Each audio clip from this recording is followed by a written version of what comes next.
Gràcies, conseller. Segona pregunta al Govern sobre les condicions laborals dels treballadors del sector carni d'Osona. Formula la pregunta la senyora Marta Morera, del grup parlamentari socialista.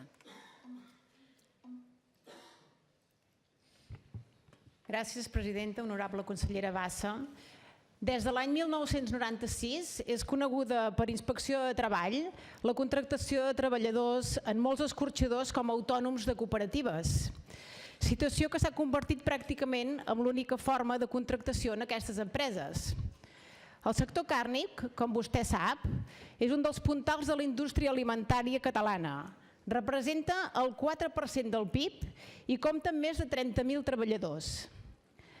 El que avui a molts escorxadors és un conflicte laboral pot derivar, si no s'hi posa remei, en un conflicte social que ja va tenir el seu primer avís en els incidents produïts a l'illa càrnica d'Osona fa aproximadament 2 mesos. Quines són les mesures que el Govern està duent a terme per evitar que es vulnerin els drets laborals dels treballadors que estan contractats com a falsos autònoms? Moltes gràcies. Gràcies, diputada.